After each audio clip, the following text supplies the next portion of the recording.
Bonjour Anastasia Laurence. Bonjour.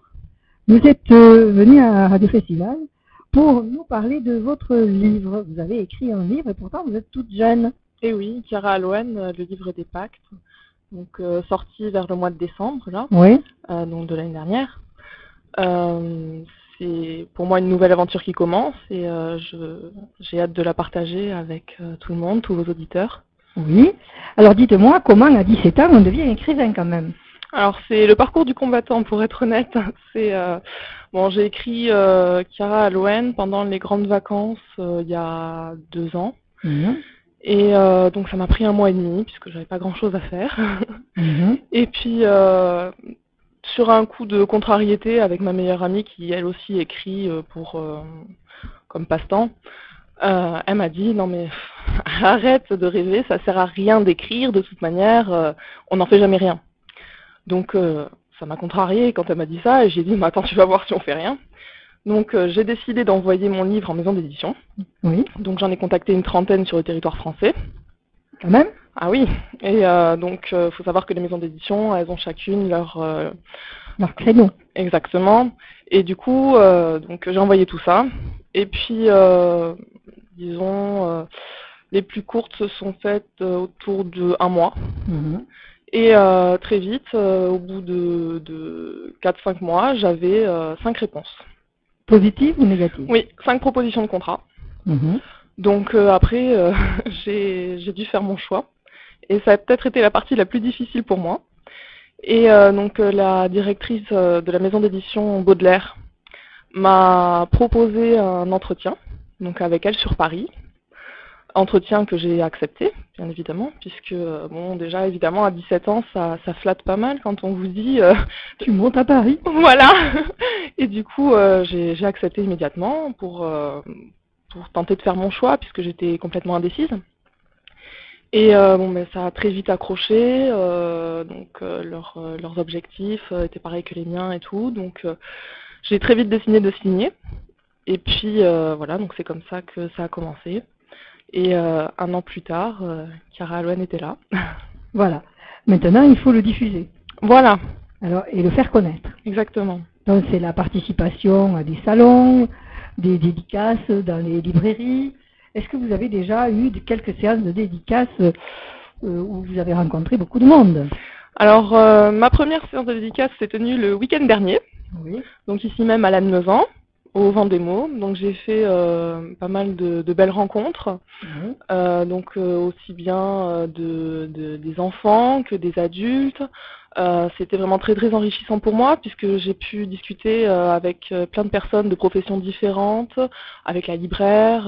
Enfin, ils ont été vraiment très très accueillants, ce qui n'est pas le cas malheureusement de toutes les librairies, de toutes les personnes qui ont peut-être peur de temps en temps de laisser les jeunes prendre part à ce type d'expérience. D'accord. Vous parlez justement de votre jeunesse. Comment le vivent vos copains de l'école de Garaison? Ah, ils sont très fiers de moi. Donc ça a très vite fait le tour de Garaison, comme dans n'importe quel lycée, évidemment. Ils ont tous acheté un livre? J'en ai fait cadeau un au CDI de Garaison. Donc il est sans arrêt emprunté, il n'a pas le temps de côtoyer les étagères du CDI. Oui. Donc oui, sous peu, tout le monde l'aura lu. Certains ont décidé de l'acheter pour me soutenir et puis aussi ils étaient trop impatients d'attendre que le livre soit rendu au CDI. Oui. Du coup voilà, c'est disons, ouais, j'espère du moins que c'est pour eux une fierté quelque part. Vous êtes une vedette.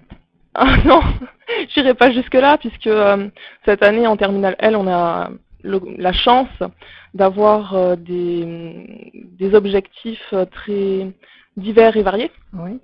Donc on a une élève qui veut faire du théâtre, qui a été acceptée au cours Florent, on en a une autre qui a signé avec une maison de disques. Enfin, c'est vraiment très très polyvalent en ce qui concerne le domaine de l'art cette année à Garaison en terminale L. Du coup, on se soutient tous mutuellement et puis on est tous très fiers les uns des autres dans nos réussites et on s'accompagne tous évidemment jusqu'au bac là, à la fin de l'année. Et après le bac? Après le bac, normalement, direction Bordeaux pour une fac, pour la fac Montaigne, si tout se passe bien. Et on y apprend quoi à la fac? Les lettres modernes.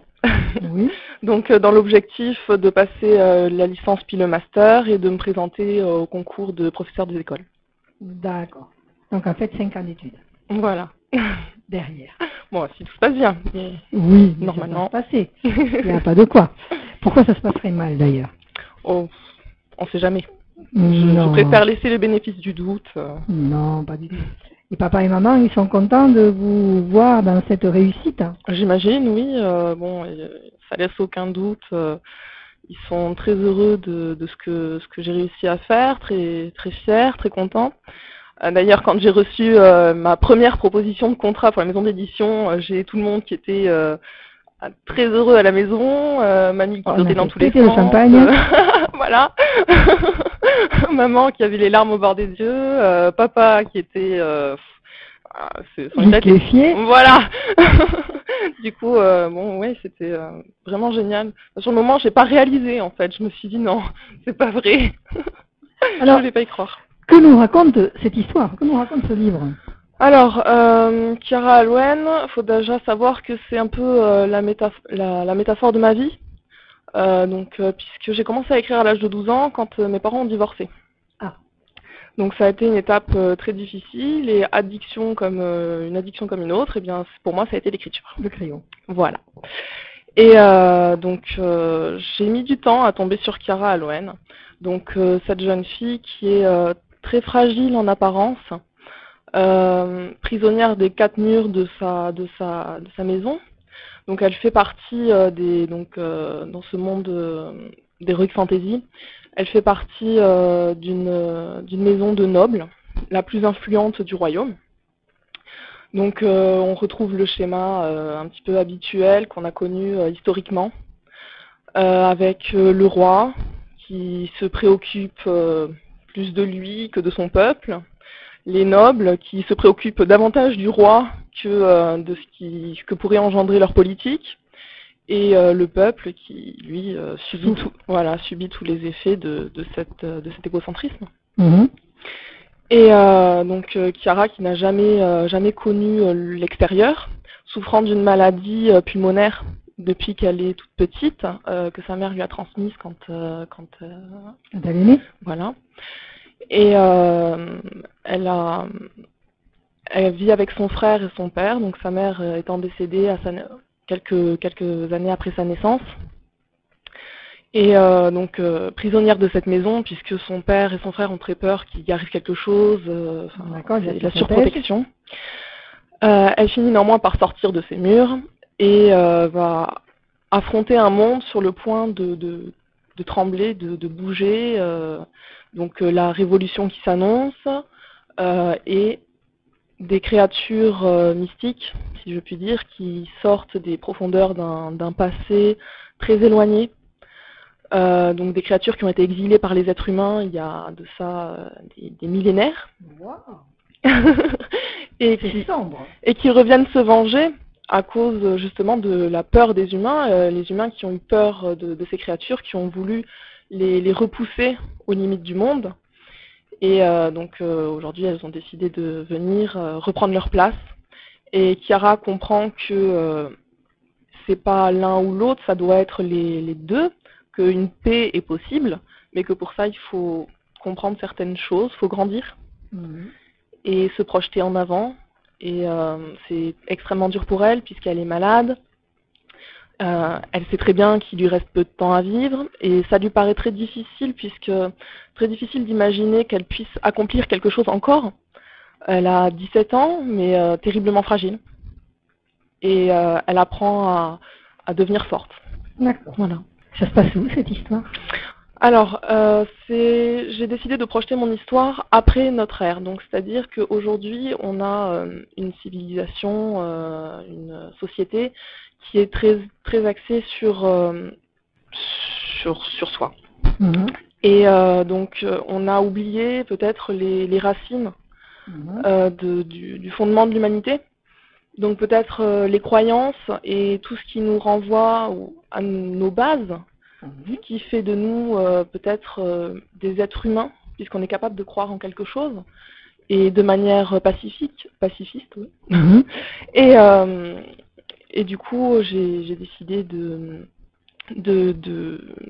d'imaginer que les dieux se réveillent, tous les dieux. Je pars du principe que tous les dieux existent et qu'ils se partagent les croyances des êtres humains. D'accord.